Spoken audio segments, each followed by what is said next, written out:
At first glance, The Prince seems like a book about politics, deception, and ruthless ambition, hardly a manual on money.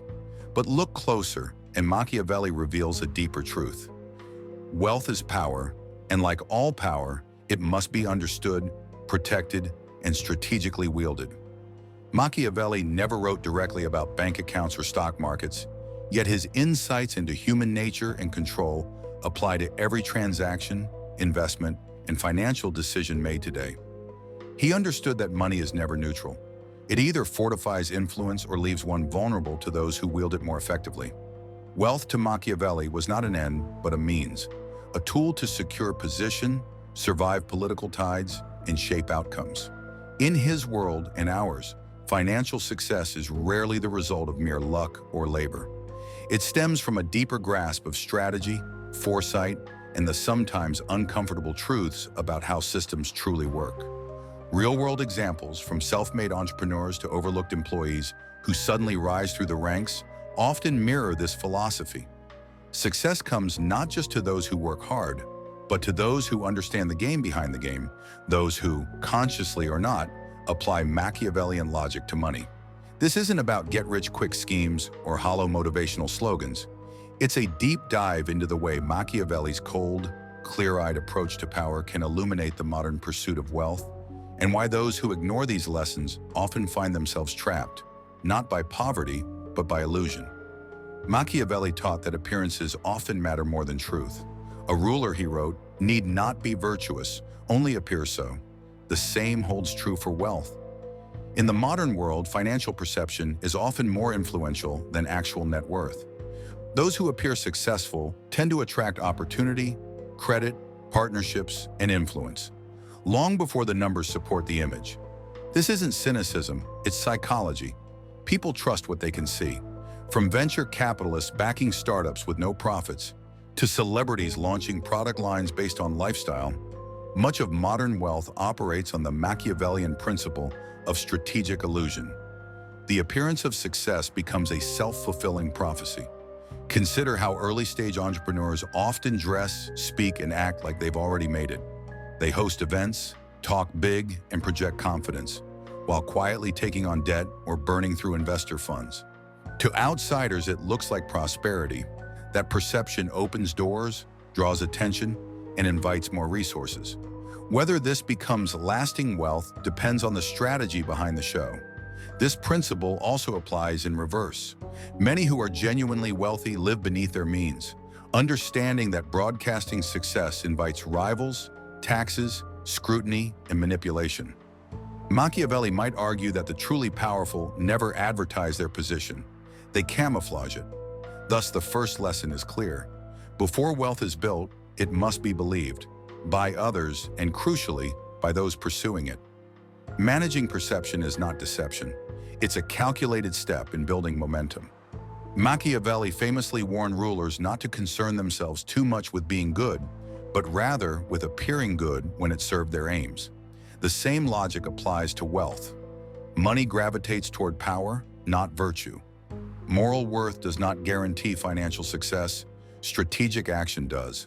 Modern society often clings to the belief that good things come to good people. But the marketplace, like politics, doesn't reward goodness. It rewards effectiveness.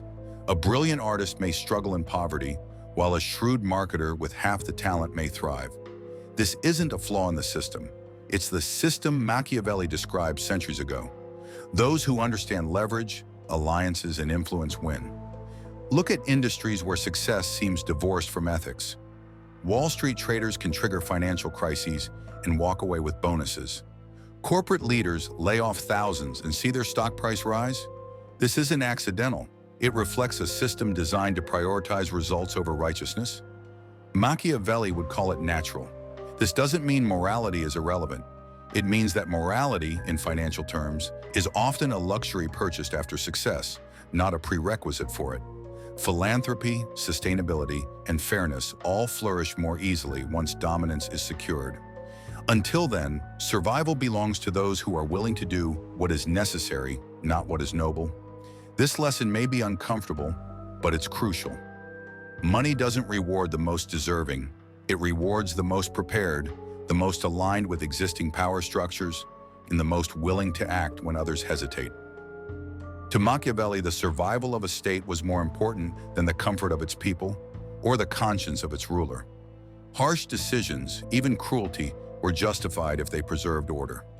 Applied to modern wealth, this principle reveals an uncomfortable truth. Financial stability often demands decisions that appear ruthless to outsiders. Building and maintaining wealth requires saying no more often than yes. It involves cutting losses, walking away from bad deals, and sometimes severing ties with people, projects, or habits that no longer serve the larger objective. Emotion, sentimentality, and fear of judgment can cripple financial progress. Machiavelli would argue that stability comes not from kindness, but from discipline and decisiveness. Consider the business owner who must lay off staff to prevent the collapse of their company, or the investor who sells a once promising asset at a loss to protect capital. These decisions may be viewed as cold, but they are necessary for survival. Sentimentality is not a strategy, and in Machiavellian terms, clinging to it can be fatal. Even in personal finance, this lesson applies. Those who consistently save, budget, and invest tend to be seen as stingy or obsessive by peers. Yet over time, their discipline yields options and security. Meanwhile, those who equate spending with generosity often sacrifice long-term safety for short-term approval. Ruthlessness in this context does not mean cruelty, it means clarity. It means the ability to act when action is required, to detach from comfort when comfort is a threat. As Machiavelli noted, it is much safer to be feared than loved if one must choose. In the realm of money, it is much safer to be secure than admired. Machiavelli emphasizes the importance of securing the foundations of power, territory, military strength, and alliances. A ruler who defends only what he has, without safeguarding the means by which it was obtained, is vulnerable. The same is true for money. Protecting income sources is more critical than guarding the money itself. Many people focus obsessively on savings, cutting costs, budgeting every cent, and building nest eggs. While this has value, Machiavelli would argue it is defensive, not strategic. A more powerful approach is to secure, diversify, and strengthen the mechanisms that produce income in the first place. In today's terms, protect your career, your business model, your skill set, your network, your infrastructure. In a Machiavellian view of finance, the goal is not just accumulation, but resilience. To protect wealth, one must protect the engines that generate it. That means continuous learning, strategic positioning, and a refusal to become complacent.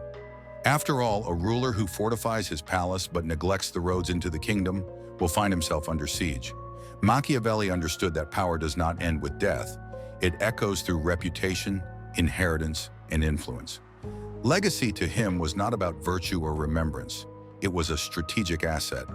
In the world of money, the same logic applies. Wealth that endures is wealth that influences beyond the grave. Today, legacy is often treated as a soft concept, charity, memory, or symbolic gestures. But in Machiavellian terms, legacy is leverage. It determines who continues to benefit from one's influence, who carries forward a name, and how future doors are opened or closed. Think of the families whose names are tied to industries, institutions, or cities. Their wealth is not just preserved, it is systematized, shielded by trusts, invested through foundations, and passed through structures designed to sustain power. Their influence multiplies not by accident, but by intention. Meanwhile, countless fortunes are lost within a generation due to poor planning, mismanagement, or the failure to instill a strategic mindset in heirs. For Machiavelli, this would be the ultimate failure, not just losing wealth, but allowing it to become irrelevant. Thus, the final lesson is simple. Wealth should be built with legacy in mind, not for vanity, but for continuity. To influence the future, one must think beyond a lifetime. Wealth is not merely earned, it is engineered, defended, and deployed with strategic clarity. Ignore these truths and money becomes fleeting. Embrace them and wealth becomes more than currency, it becomes command.